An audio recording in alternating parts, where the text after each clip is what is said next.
दोस्तों पूरे देश में माहौल बन गया है संचार साथी ऐप को लेकर कि ये ऐप आपके निजता के साथ खिलवाड़ करेगी। क्या है पूरा मामला, हम जानने का प्रयास करेंगे पूर्व आईपीएस अमिताभ दास के साथ। सर क्या है पूरा मामला? देखिए, संचार साथी ऐप की वजह से मोदी सरकार की अभी बहुत किरकिरी हुई है दुनिया भर में। और दर्शकों को मैं शुरू से मामला बताता हूँ। इसी साल देखिए 17 जनवरी को दूरसंचार मंत्रालय ने एक ऐप लॉन्च किया, एक नया ऐप शुरू किया। उसका नाम है संचार साथी।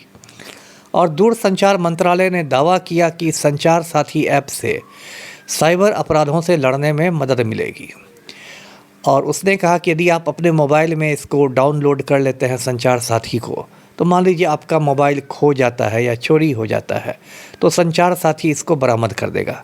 क्योंकि हर मोबाइल में एक ख़ास नंबर रहता है, IMEI नंबर उसको कहते हैं, इंटरनेशनल मोबाइल इक्विपमेंट आइडेंटिटी। 15 अंकों का ये नंबर रहता है। और ये कहा गया कि संचार साथी ऐप से IMEI नंबर को ट्रेस करके आपका मोबाइल आपको वापस मिल जाएगा। और इसी तरह और भी बहुत सारे साइबर अपराध होते हैं, उनसे रोकने में मदद मिलती है। तो ये सब किस्सा है इसका। उसके बाद अभी 5-6 रोज़ पहले 28 नवंबर को दूरसंचार मंत्रालय ने एक चिट्ठी निकाली और जितनी भी स्मार्टफ़ोन वाली कंपनियां हैं उन सभी कंपनियों को आदेश दिया कि मार्च 2026 से आप जो भी स्मार्टफ़ोन बेचें उसमें पहले से ये ऐप रहना चाहिए, संचार साथी ऐप। और ये बहुत कड़ा लेटर था। और इसमें कहा गया कि ये जो ऐप रहेगा इसको ऐसा रहना चाहिए कि कोई इसको हटा नहीं सके, डिलीट नहीं कर सके। और बहुत सख्त चिट्ठी गई थी, एक गोपनीय चिट्ठी थी, लेकिन ये लीक हो गई। और एक विदेशी समाचार एजेंसी है राइटर्स ने ये चिट्ठी छाप दी, इसका भेद खोल दिया।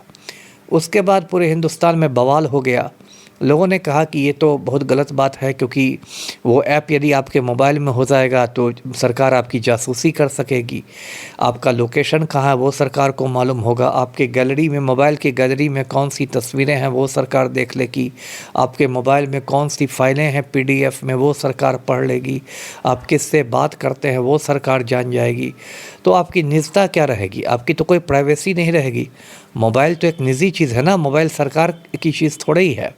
और देखिए, जिन जिन देशों में तानाशाही है वहाँ वहाँ इसका इस्तेमाल होता है। जैसे रूस में जो पुतिन है राष्ट्रपति, वो भी तानाशाह हैं। तो उन्होंने ऐसा ही एक ऐप सारे मोबाइलों में डलवा रखा है जिसको मैक्स मैसेंजर कहते हैं। तो पुतिन इसी तरह नज़र रखता है सभी रूसियों पर। तो लोगों ने कहा कि ये भारत को भी रूस या उत्तर कोरिया की तरह बनाने की साजिश हो रही है। और इसका बहुत विरोध शुरू हुआ। जब काफ़ी विरोध बढ़ गया तो उधर एप्पल कंपनी ने ऐलान कर दिया कि हम ऐसा कोई आदेश नहीं मानेंगे। एप्पल एक बहुत बड़ी अमेरिकन कंपनी है जो आईफोन बनाती है और दुनिया भर के बाज़ारों में इसके आईफोन बिकते हैं।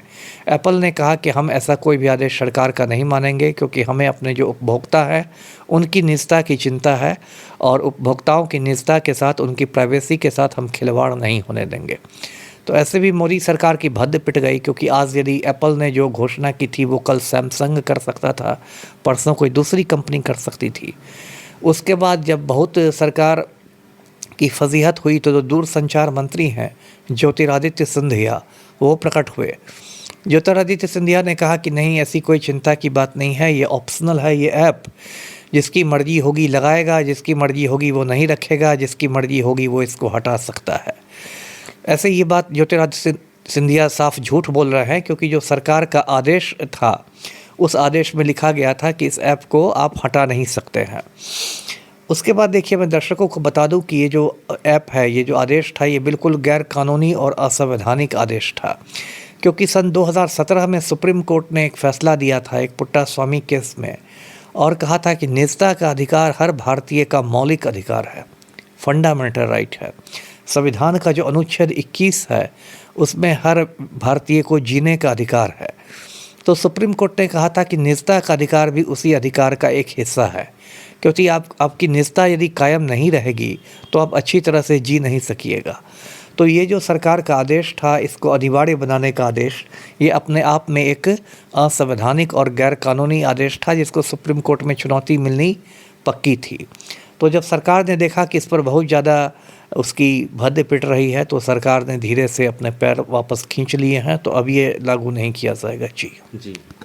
तो सरकार के इस फैसले से आपके जहन में क्या कुछ बनता है, कमेंट बॉक्स में अपनी प्रतिक्रिया ज़रूर दें।